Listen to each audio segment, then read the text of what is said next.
Best Life հայ-ճապոնական բժշկական կենտրոնում բուժվում են սիրտ-անոթային բոլոր հիվանդությունները։ Լավագույնս կատարվում են բացառիկ միջամտություններ, սրտի ստենտավորում կրկնակի դեղապատ եւ լուծվող ստենտներով եւ սրտի կլապանի վերակառուցում հիվանդի սեփական հյուսվածքներով։ Բուժվում են նաեւ նյարդաբանական աղեստամոքսային հիվանդությունները։ Գործում է համակարգչային տոմոգրաֆիա, նորաբաց հեմոդիալիզի բաժանմունք, շտապօգնության ծառայություն, պոլիկլինիկա։ Մանրամասների համար զանգահարել 015 80 80 08 կամ 012 80 8008 Best Life, մենք աշխատում ենք 24/7 ռեժիմով։ Բարև հարգելի հեռուստադիտող, Medinform հաղորդաշարը Best Life բժշկական կենտրոնում է եւ ինչպես գիտենք, այս կենտրոնը ի սկզբանե հենց հիմնված է եղել սրտաբանական սիրտանոթային խնդիրների լուծման համար, հիմա այն ավելի բազմապրոֆիլ է դարձել, բայց իհարկե այստեղ դոմինանտը գերիշխողը հենց սիրտանոթային հիվանդությունների վերացումն է։ Մեր ազգաբնակչության շրջանում շատ տարածված սրտային խնդիրներից մեկին այսօր կանդրադառնանք, երբ հարկ է կատարել ստենտավորում, իսկ դրա հետ կապված մեզանից յուրաքանչյուրը բազմաթիվ միֆեր է լսել եւ նրանք, ովքեր ստիպված են դիմել ստենտավորմանը, ունեն վախեր, ունեն տարակարծություններ եւ այս առումով մեզ շատ հետաքրքիր եւ կարեւոր սպառիչ ինֆորմացիայի հաղորդելու Best Life բժշկական կենտրոնի ինվազիվ սրտաբան, նաեւ բուժական գծով փոխտնօրեն Հաչիկ Համբարձումյանը։ Բարև բժիշկ։ Բարև ձեզ։ Շնորհակալ եմ, որ ձեր բազմազբաղ ժամանակից մեզ եք հատկացրել։ Ես եմ շնորհակալ։ Եվ այսպես Գառնանայ շրջանում բավականին մեծ զրացումներ են ապրում սիրտանոթային խնդիրները, իսկ այն, որքան գիտեմ, Հայաստանում զբաղեցնում է իր տարածվածությամբ քաղցկեղային հիվանդությունից հետո երկրորդ հորիզոնականը։ Ինչու են այսքան տարածված եւ հատկապես որ խնդիրներն են հիմա նկատելի, խնդրեմ։ Նախ հաղորդաշարի այս հատվածը շատ ճիշտ էր նվիրել սրտաբանության, որովհետեւ հենց այս փուլում, ինչպես դուք էլ ասացիք, սրվում են սիրտանոթային հիվանդությունները, այդ թվում եւ սրտային անբավարարության խորացում, եւ սրտամկանի ինֆարկտի ավելի հաճախ հանդիպում, եւ ստենոկարդիաների եւ այլն, եւ իհարկե այդ բոլորին պրովոկացնող զարկերակային գերճնշման սրացման պերիոդ է սա համարվում։ Տարածվածության առումով իսկապես ոչ միայն Հայաստանում, այլև ամբողջ աշխարհում սրտամկանի ինֆարկտից սիրտանոթային հիվանդությունից մահացությունը գլխավոր տեղն է զբաղեցնում։ Նույնիսկ մահվան դեպքերը ավելի շատ են, քան այլ մյուս պաթոլոգիաների դեպքում։ Եվ հենց այս փուլում է, որ պետք է մարդիկ եւ հատկապես մարդիկ, որոնք ունեցել են նախկինում որոշակի խնդիրներ, մասնավորապես ստենտավորումներ, տարած ինֆարկտներ, սրտաբանի մոտ հսկողություններ տարիներ առաջ, պետք է այս փուլում կրկին դիմեն բժշկին, անկախ իրենց ինքնազգացողությունից։ Անկախ խնդիր ունեցողից։ Այո, որովհետեւ հանկարծակի է վտանգ գալիս։ Մասնավոր օրինակով ասեմ, իմ բուժառուներից մեկը չկարողանալով իմ հետ կապ հաստատել 4-5 օրվա ժամանակահատվածում ընդունվեց բավականին բարդացած վիճակում։ Այսինքն շատ կարևոր, ինքը լավ էր, պլանային ստուգման պետք է գար, բայց այդ 4-5 օր ուշացումը օբյեկտիվ կամ սուբյեկտիվ էական չի բերեց կտրուկ վատացման, իհարկե փառկասուն է, նորմալ ինչպես ասում են, դուք չեք եղել, որ կապ չի կարողացել։ Իր ոտքով դուրս գրվեց գնաց տուն, իհարկե փառկասուն, բայց ուզում եմ ասեմ, այդքան ուզում եմ ընդգծեմ կարևորությունը, այո, որովհետև մարդիկ սովոր են ասելու 140 ճնշումը իմ համար նորմալ է, կամ մի քիչ կրծքավանդակում ցավ կա, դա մրսածություն է, ստամոքսը, բայց պարզվում է թաքնված լուրջ սրտային խնդիրներ կան։ Հետեւաբար, այո, իսկապես սա այն ժամանակահատվածն է, որ պետք է դիմել սրտաբանին կամ գոնե առաջի ուղղակի ընտանեկան բժիշկներին,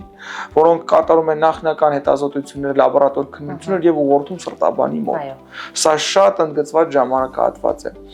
որովհետեւ կա ստատիստիկա եւ այս փուլում կատարված գործողությունը մարդուն ապահովագրում է մի ամբողջ կյանք։ Այսինքն, եթե դու նախապես գիտես խնդիրը եւ կատարվում է հետազոտություն եւ դրվում է ճիշտ ախտորոշում եւ համապատասխան բուժում, մարդ դառնում է աշխատունակ կամ մնում է աշխատունակ։ Ես ինչի համար եմ սա առանձնացնում, որովհետեւ մեր մոտ կա մարդիկ տենց իհարկե մի քիչ թեմայից շեղվելով ասեմ, որ ծրագրեր կամ պետպատվերի, որոնք ապահովում են սրտամկանի ինֆարկտի դեպքում ստենտավորման անվճար կամ պետպատվորով լինելը, բայց շատ կարևոր է նախքան ինֆարկտը հիվանդին, եթե կա ստենտավորման կարիք դնել, որովհետև ստենտ դնելով մենք կանխում ենք ինֆարկտը, իսկ ինֆարկտից հետո մարդ լավագույնը մնում է հաշմանդամ։ Դա չափազանցված խոսք չէ, եթե չեն մահանում, լավագույն դեպքում մնում են հաշմանդամ։ Իսկ հաշմանդամություն ունեցող մարդը իհարկե սա ոչ պոպուլյար կլինի իմ խոսքը, բայց թող կոպիտ չընչի, բոլորս էլ ապահովագրված չենք, բեռ կդառնանք պետության համար։ Այսինքն աշխատունակ մարդն է, որ արարում է, որ ստեղծում է, որ նպաստում է պետությանը, տնտեսության զարգացմանը, այլ խոսքով մենք հանրօգուտ աշխատանք էլ չենք կարող կատարել։ Հետեւաբար պետք է ծրագրերն էլ վերանայվեն, որ մարդիկ լինեն աշխատունակ, որ իրենց երկրին մաքսիմալ բարիք, օգուտ շահ բերեն, ոչ թե դառնան կոպիտ չի բառ, այդպես է, դառնում ենք բեռ բոլորս էլ, կամա թե կամա պետության վրա։ Եւ իրենք ամենակարևորը իրենց համար, մինիմալ ֆիզիկական ակտիվություն չեն կարող։ Հոգատար հարազատներին մի կողմ ենք թողնում։ Շատ լավ, ստենտավորման հետ կապված տարատեսակ հյուր, միֆ, կարծիքներ են իշխում։ Ես կցանկանայի ներկայացնեիք, թե որ դեպքերում է այն ցուցված կատարել, ինչ մակարդակ ունենք այս պահին Հայաստանում ստենտավորման առումով, որքանով ենք զիջում արտերկրին եւ որքանով է ճիշտ մեկնել դրա համար արտերկիր, չէ՞ որ մեր երկրում նույնպես ես տեսնում եմ բավարար մակարդակը ապահովված է իդեմս նաեւ ձեր բուժկենտրոնի։ Փորձեմ ձեր բազմաթիվ հարցերին հերթով մոտենալ։ Նախ ստենտավորում երբ է պետք։ Ստենտավորումը պետք է երբ բժիշկն է որոշում։ Մարդիկ կան, ինձ մոտ ստենդիր բժիշկ չեն, երկու հատ ստենդիր, մարդիկ մի քիչ անլուրջ են սկսել մոտենալ բժշկությանը, դա պարզ ասեմ։ Դա մի կողմ թողած, կես կատակ, կես լուրջ։ Ցանկացած ստենտավորում որոշում կայացվում է զոնդավորման, ժողովուրդ ավելի հաճախ այդպես է անվանում, բայց գրական տերմինը կորոնարոգրաֆիայի արդյունքում, երբ որ տեսնում ենք սրտամկանի անոթավորման առանձնահատկությունները։ Ժամանակակից բժշկության մեջ 75% եւ ավել խցանում ունեցող անոթները ենթակա են ստենտավորման։ Հրատապ ցուցում են 90% եւ ավել նեղացումները։ Իսկ միջանկյալ կամ այսպես ասած մոխրագույն գոտին 50-ից 70% նեղացումները պահանջում են հարակից հետազոտություններ, ոչ միայն անատոմիական գնահատել, այլ ֆունկցիան գնահատել, ֆիզիոլոգիան գնահատել։ Այստեղ առանձնանում է Բեսլեր բժշկական կենտրոնը, որովհետեւ մենք ունենք իմ թվարկած գործիքներից կոչվում է հապաղումով, ասեմ չծանրաբեռնենք մարդկանց FFR, երբ որ կա սահմանային նեղացման աստիճան եւ մենք անատոմիական, այսինքն 50 կամ 60 կամ 70% նեղացումը համադրում ենք իր կարևորությամբ, այլ խոսքով այդ 60% նեղացումը կա ռիսկ, որ կարաբերի սրտամկանի սնուցման վատացման, թե ոչ։ Հենց այդ FFR-ը դրա համար է կատարվում։ Սարքավորումը հնարավորություն է տալիս այո, չափել ճնշումները նեղացումից առաջ եւ հետո, որոշել դրանց հարաբերակցությունը եւ պայմանական թվով, եթե 0.8 հարաբերությունը ներքևը պետք է ստենտավորվի պարտադիր, 0.8-ից բարձր ցուցված չէ ստենտավորում։ Սա իմ մեծ ցանկությունը կլինի, որպեսզի հնարավորություն լինի նույնիսկ այդ պատվերի շրջանակներում ներառել, որ մարդիկ այո խուսափեն անհարկի ստենտավորումներից կամ որ ավելի վատ է բաց թողումից։ Այսինքն իրականում պետք էր ստենտավորել, բայց գնահատվեց 60% եւ չստենտավորվեց։ Նման կարծիք արդեն ժամանակակից բժշկությունը վաղուց մերժում է։ Միայն կորոնարոգրաֆիա, այո, շատ կարեւոր է դա։ Հաջորդը միֆ համար 1 մարդկանց կա կարծիք ստենտը հանել ուրիշ ստենտ դնել։ Պնդում եմ, ստենտը պսակաձև անոթից երբեք հնարավոր չի անել։ Եթե ստենտի մեջ առաջանում է վերանեղացում եւ դա դառնում է նշանակալի, այսինքն կարիք կա միջամտելու այդ վերանեղացմանը, դրվում է կամ երկրորդ ստենտը ստենտի ներսում, կամ կատարում է դեղապատ բալոն անգիոպլաստիկա։ Ահա, սա եւս մի առանձնահատկություն։ Սակայն նախքին ստենտավորում կատարած այդ ստենտը հատվածում մնում է այստեղում, այո։ Սրտի աշխատանքը չի դադարում օրը 24 ժամ, նույնիսկ երբ մենք քնած ենք կամ հանգստանում ենք, սիրտն անվերջ աշխատում է։ Իսկ ինչ գիտենք մենք այս կարևոր օրգանի մասին։ Ուզում եմ ձեզ մի քանի հետաքրքիր փաստեր կազմել մեր սրտի մասին։ Գիտեք, որ հասուն մարդու սրտի երկարությունը կազմում է 10-ից 15 սանտիմետր։ Կնոջ սիրտը միջինում կշռում է 250-ից 300 գրամ, իսկ տղամարդունը 300-ից 350 գրամ։ Միջինում մղում է մոտ 7600 լիտր արյուն։ Եթե հաշվի առնենք, որ 1 րոպեի ընթացքում սիրտը միջինում կատարում է 70 հարված, ապա 70 տարվա ընթացքում մարդու սիրտը կատարում է ավելի քան 2.5 միլիարդ հարված։ Եթե արյունատարանոթների մեջ չլինեին փականներ, որոնք իրենց մեջ պահում են արյունը, ապա այն հաշված վայրկյանների ընթացքում ձգողականության ուժի ներքո կիչներ դեպի ոտքերը։ Բռնցքամարտիկը նոկդաունի մեջ է լինում որովայնի ստացած հզոր հարվածից հետո, քանի որ արյունը կտրուկ ետ է քաշվում սրտից, թոքերից եւ ուղեղից ուղղվելով դեպի որովայնի հատվածը։ Հենց դա էլ հանգեցնում է գիտակցության ժամանակավոր մթագնման։ Բրիտանացի բժիշկների հետազոտության համաձայն օրական 3 անգամ կաթնամթերք օգտագործող մարդկանց մոտ արյան ճնշումը ավելի ցածր է, քան մնացածի մոտ։ Բարձր ճնշումը վնասում է անոթներին։ Այն կարող է դառնալ ինֆարկտի կամ կաթվածի պատճառ։ Օրվա ընթացքում հարկավոր է ուտել ցածր յուղայնությամբ յոգուրտներ, կաթնաշոր, պանիր եւ այլ կաթնամթերք։ Եվ պետք է հաճախ զբաղվել մարմնամարզությամբ։ Թեթևարժությունները նույնպես օգնում են կարգավորել ճնշումը եւ մարզել սրտամկանը։ Ամենալավը ձգումներն են, շնչառական վարժությունները եւ նույնիսկ յոգան։ Ապավին է քյութերին, նրան հյութը ամրացնում է անոթները եւ նույնիսկ օգնում է դրանց վերականգնմանը, այն ազատում է խոլեստերինից։ Եվ վերջապես հետաքրքիր է, բայց մասնագետները խորհուրդ են տալիս ջազ լսել։ Մեր լսածն ազդում է սրտի ռիթմի վրա։ Դանդաղ տեմպով ցածր երաժշտությունը դանդաղեցնում է սրտի զարկերը, հետևաբար հանգստացնում է սիրտը։ Մաքսիմալ քանի ստենտ կարող է մարդը կրել։ Ձեր համար շատ զարմանալի կարող է, ինչի իմ ասածը, բուժարուն, որին քիչ առաջ եմ ստենտավորել, դրվեց իր 16-րդ ստենտը։ Դա դարձյալ ունի սուբյեկտիվ օբյեկտիվ պատճառներ, սուբյեկտիվ պատճառը գերիշխում է իր մոտ, ինքը միշտ հրաժարվել է բացվիրատությունից։ Կտրականապես ես դեմ եմ բացվիրատություն ստենտերով ինչքան հնարավոր է 15 տարի ինքը ապրում այդ ստենտերի շնորհիվ։ Դա միակ ձեզ հանդիպած պատկերացրեք չէ, իհարկե նման քանակի ստենտեր մի քիչ են հանդիպում, բայց ընդգծված դեպքեր այլևս չկան, որ օրինակ 3 ստենտ եւ ավել պետքա բացվիրատության գնալ կամ հակառակը։ Բայց դուք ցուցել եք բացվիրատություն իհարկե ելքայինը ես ցուցել էի, բայց մարդը եթե հրաժարվում է պետքա մի բան անել, որ չես կարող ասես դե չես ուզում վիրատություն գնա ինչ, պետքա մի բանով օգտակար լինես, բայց երկարացնել, այո։ Չեմ կարող ասել այդ մարդը սխալվեց, որովհետև 15 տարի արդեն ստենտներով ապրել երևի թե ճիշտ էր, որովհետև շունտերն էլ ունեն փակվելու ժամանակահատված։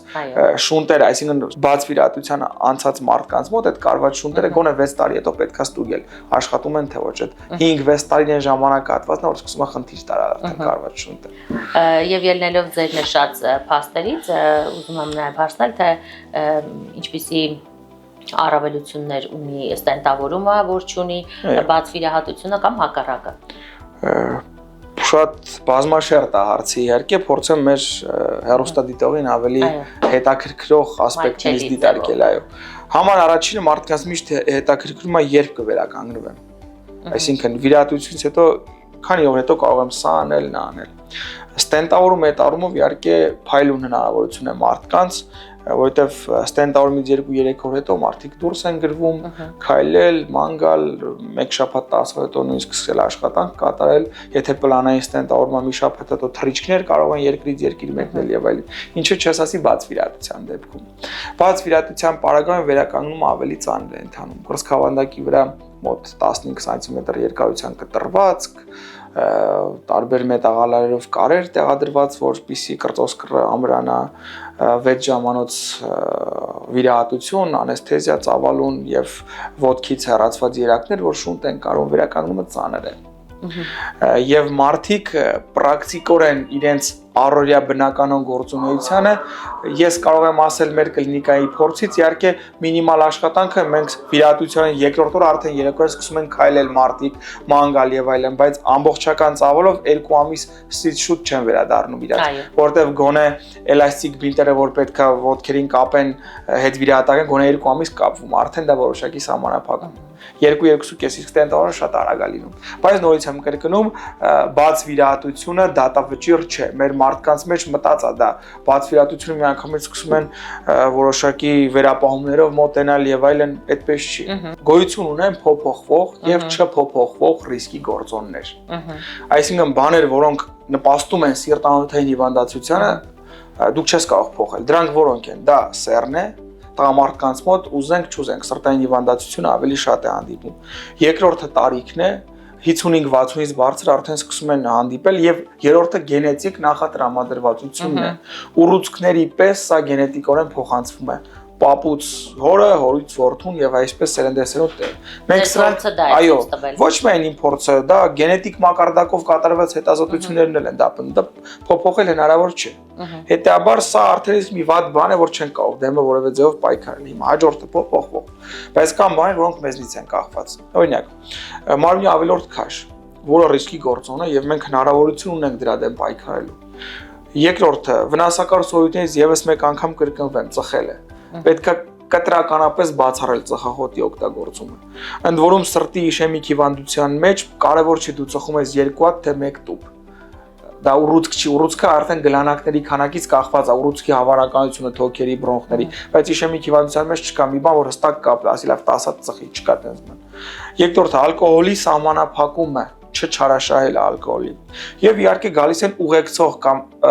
որպես ռիսկի գործոն համարվող հիվանդությունների բուժումը, զարկերակային գերճնշում, վահանաձև գեղձի հիվանդություններ, խոլեստերինի փոխանակության խանգարումներ եւ այլն։ Այսինքն այդ փոփոխվող ռիսկի գործոնների դեմ պետքա պայքարել։ Իսկ ինչպես արդեն ասացի։ Բժիշկ է վերջին հարցս, գիտեմ, որ չնայած ձեր երիտասարդ տարիներին բավականին երկար եւ շատ հարուստ կենսափորձով բժշկական ուղի եք անցել, երկար տարիների փորձ ունեք, ամենաերիտասարդ պացիենտը, որին դուք ստենտավորել եք, ինչ տարիքի է եղել, ըստ այդմ ուզում եմ հասկանալ ինչ տարիքից սկսած կարելի է ստենտավորել եւ ամենաբարձր տարիքը։ Իհարկե դա բացառիկ դեպք էր, ամենաերիտասարդը ես ստենտավորել եմ 26 տարեկան տղայի։ Չմանրամասնեմ, նա ուներ շատ վնասակար սովորույթներ,